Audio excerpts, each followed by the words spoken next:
Salam selamat. Halo Safetizen semua, jumpa lagi di channel Agung K3 aku. Kali ini kita akan bermain games. Gamesnya adalah games identifikasi bahaya.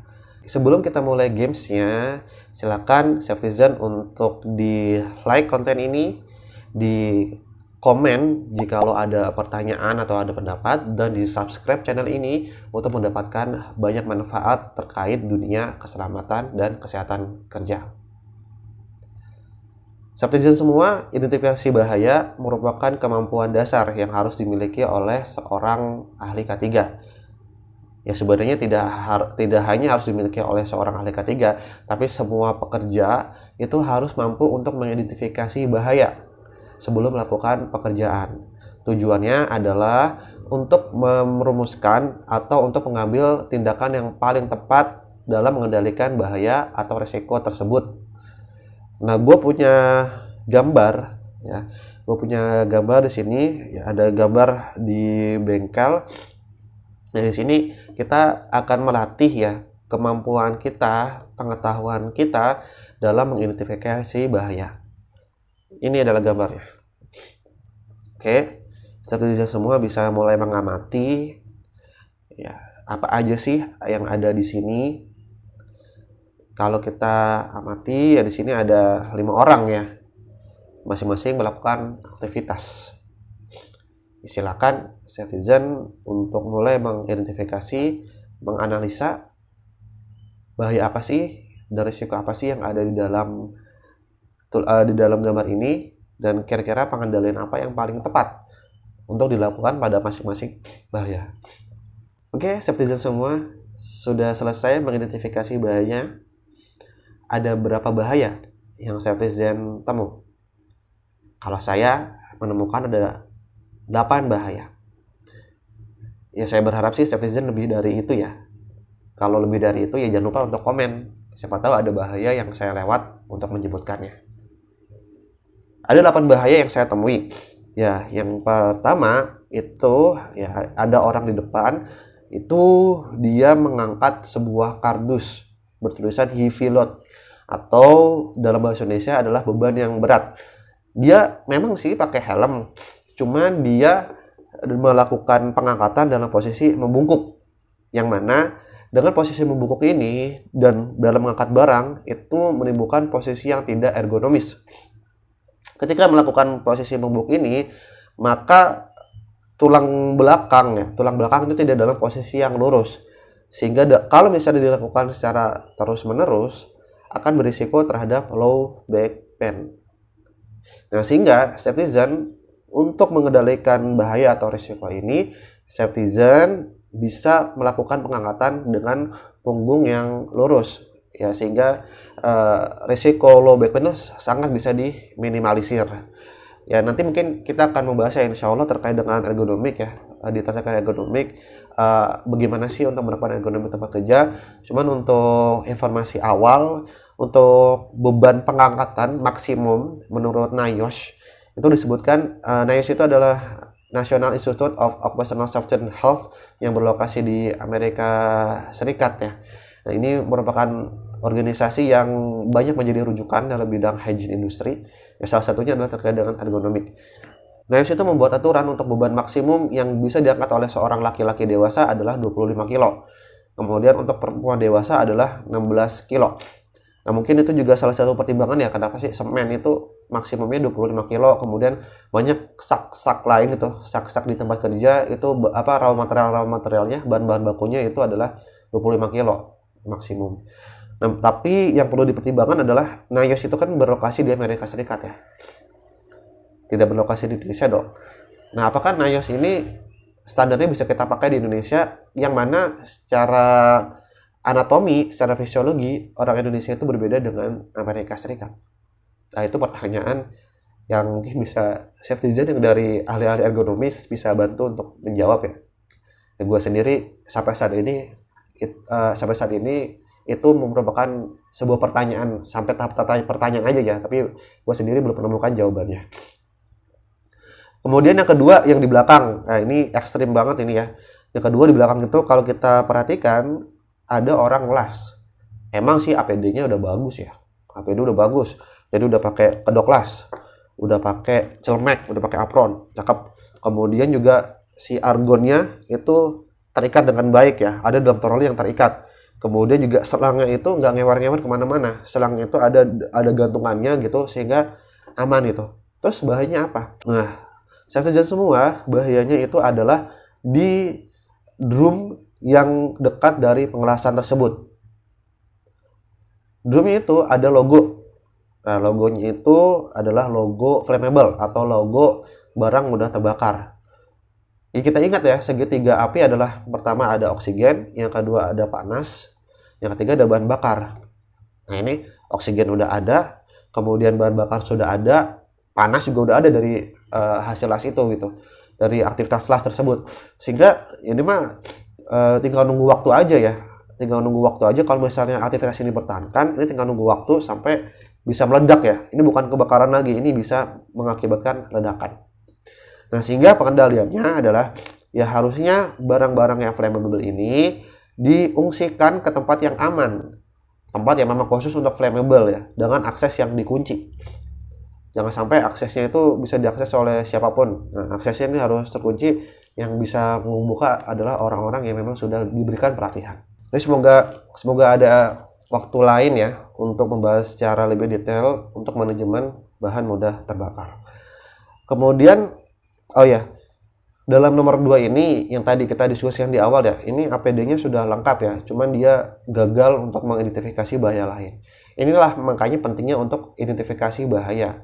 Ya, Anda bisa melakukan apapun, bisa melakukan tindakan apapun. Tapi begitu Safetizen gagal mengidentifikasi satu bahaya, maka Safetizen bisa untuk gagal melakukan tindakan pengendalian terhadap bahaya tersebut. Ya, sehingga justru bahaya tersebut yang malah nanti muncul yang malah bisa melukai kita. Sehingga identifikasi bahaya ini merupakan kekuatan yang sangat dasar ya, yang harus dimiliki oleh seorang ahli K3. Kemudian yang ketiga ya, kalau kita lihat yang ketiga ini dia semacam kayak ngegerinda ya, semacam kayak menggerinda. Nah ini kalau kita lihat APD yang dipakai adalah helm. Nah padahal ketika menggerinda itu kan ada ini ya, ada percikan dari gerinda, yang mana si gerinda itu dia bisa menghasilkan debu-debu yang bisa terhirup ke orangnya gitu, atau bahkan ada pecahan-pecahan yang bisa kena ke muka. Beberapa kali ada kasus si gerinda itu pecah kemudian kena muka. Nah, oleh karenanya di sini APD-nya harus diperbaiki ya. Untuk penggerindaan minimum APD-nya adalah dengan menggunakan masker, kemudian dengan menggunakan juga face shield. Ya, tidak lupa juga kalau misalnya terdapat kebisingan, maka harus menggunakan earplug untuk mengurangi si kebisingan. Tapi yang bagus dari yang 3 ini, posisinya enak banget ya. Posisinya itu dalam posisi nyaman, jadi posisi berdiri gitu ya. Kalau gerinda kan kalau kita lihat biasanya di bengkel-bengkel posisinya jongkok gitu ya. Jongkok itu menimbulkan bahaya lain tuh. Ya, karena posisinya tidak ergonomis ya, dan itu biasanya ngegerinda juga dalam waktu yang cukup lama. Nah, kalau dalam posisi berdiri seperti ini sebenarnya kita bisa lihat poin positifnya. Nah, kemudian yang keempat kita bisa lihat di depan itu ya. Di depan itu di dekat orang yang lagi ngangkat heavy load, yang depan itu dia ada oli. Nah ini sebenarnya sih gue nggak tahu ya ini zat kimianya apa ya. Kan yang jelas dia ngeluarin cairan hitam. Ya bisa aja kecap, ya kan, bisa oli, bisa zat-zat kimia lain gitu. Tapi yang jelas ini dia bisa menimbulkan risiko kepleset.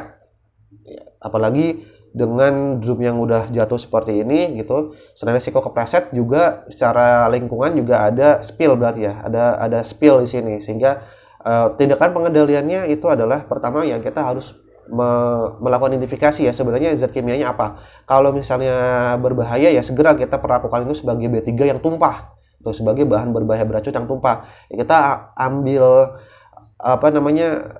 sebur gergaji atau misalnya ada spill kit tempat kerja, kita ambil kemudian kita serap, kemudian kita lap sebersih mungkin dan kita masukkan ke B3 itu. Nah, ini kalau seandainya memang berbahaya ya. Itu. Nah, kemudian juga untuk pencegahannya adalah untuk zat-zat kimia yang mudah tumpah jangan diletakkan di tengah ya. Ini harusnya diletakkan dalam lemari khusus ya di pinggir, di mana orang itu tidak banyak lalu lalang. Yang kelima, kita bisa lihat di situ ada kabel menjuntai kemana-mana, kemudian kabelnya itu robek ya, putus gitu ya. Kemudian di tengahnya itu kayak ada kebocoran dari air. Nah ini untuk pengendaliannya ya, kita bisa langsung mematikan dulu kabelnya. Ya saya sadari kabel ini dipakai untuk orang ngegerinda. Ya tapi berhentikan dulu saja pengerindaannya. Hentikan dulu daripada kesetrum kan, daripada menimbulkan korsleting bahaya kebakaran. Yang mending berhentikan dulu pengerindaannya, kemudian segera ganti kabelnya. Ini kabel udah kayak gini nggak bisa ditambal ya. Ini harus diganti dengan kabel baru. Kita bisa ambil kabel roll yang dengan sertifikasi SNI yang bagus itu. Kemudian juga perbaikannya lagi adalah kita lap ini air ya. Kalau air ya mungkin kita tidak perlu untuk menggunakan spill kit ya. Tidak perlu juga untuk menggunakan serbuk gergaji. Karena memang ya tidak ada bahayanya untuk air ini terhadap lingkungan gitu. Ya, kita juga harus mengidentifikasi sebenarnya air ini sumbernya dari mana. Ya air ini sumbernya dari mana. Jangan sampai nanti ketika kita udah ganti kabel dengan bagus gitu, airnya masih muncul lagi. Nah sumbernya bisa jadi dari atap yang bisa jadi bocor. Nah kalau misalnya atapnya bocor segera diperbaiki. Kalau misalnya bocornya dari pipa misalnya di sekitar, berarti pipanya harus diperbaiki. Intinya sumber-sumber kebocorannya harus diperbaiki sebelum bisa bekerja lagi ya. Tuh. Kemudian yang keenam itu ada orang yang dia mencuci tangan ya. Sebenarnya mencuci tangan dengan menggunakan menggunakan kompresor. Ya, ini sebenarnya praktek yang banyak banget sih, yang banyak banget dilakukan di mana-mana ya di bengkel. Ya sebenarnya dia harus paham ya. Dia harus paham bahwasanya hal tersebut tidak diperkenankan karena akan menimbulkan bahaya. Pertama debu-debunya pada berterbangan ya kan. Nah debu-debu ini dia bisa menimbulkan dust explosion. Jadi memang kalau cuci tangan ya lebih baik cuci pakai air, jangan pakai kompres air. Nah kemudian juga ada bahaya terkait dengan emboli darah. Ada penelitian menyebutkan ketika kita mencuci tangan dengan kompres air maka udara dari si kompresor itu bisa masuk ke dalam darah kita gitu dan akhirnya menimbulkan gelembung di dalam darah dan kemudian mengakibatkan emboli darah yang pada ujungnya bisa berakibat fatal. Nah, jadi ya sekali lagi kalau mau cuci tangan cucilah dengan air. Kemudian yang ketujuh ini adalah memperbaiki lampu dengan tumpukan drum ya. Ini orang yang paling tinggi ya karena ada di atas drum. Nah ini ya jangan sampai begini juga kali, ini mah sirkus. Ini tidak proper ya, bukan tindakan yang aman ya. Bukan tindakan yang sangat ini adalah tindakan yang sangat berbahaya gitu. Jadi tidak layak lagi disebut pekerjaan, ini lebih ke sirkus. Nah, untuk seperti ini ya tentunya kita bisa rekomendasikan dengan menggunakan alat-alat bantu.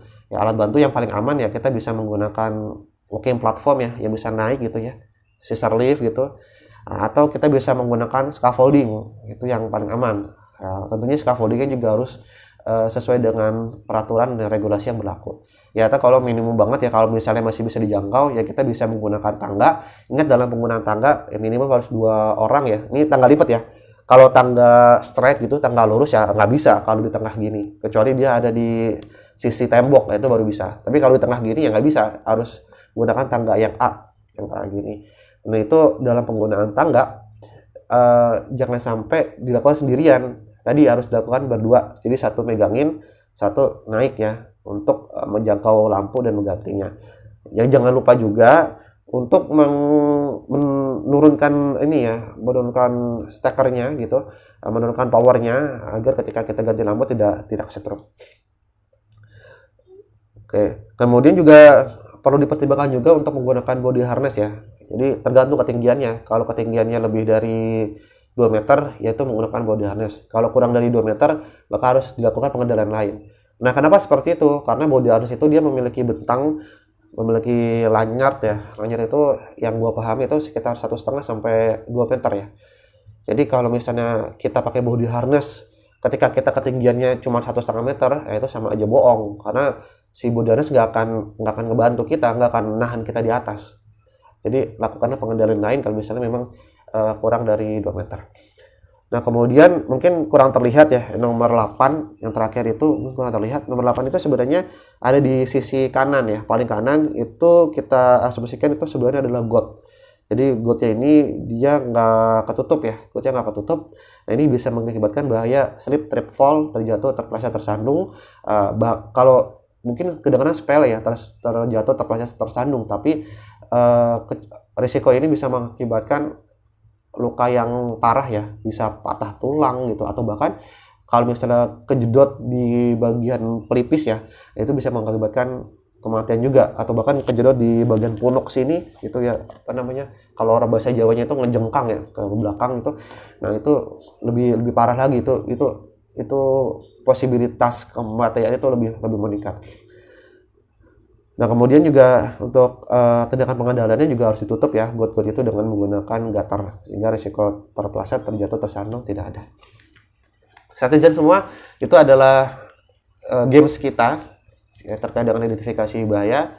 Kalau menurut Safety ada yang kelewat dari penjelasan gua, ya silakan untuk kasih komen di bawah. Ya, jangan lupa untuk di like, di subscribe channel ini. Semoga bisa membawa manfaat lebih banyak untuk Safety dan Safety yang lain. Gua Agung Katigaku, salam selamat.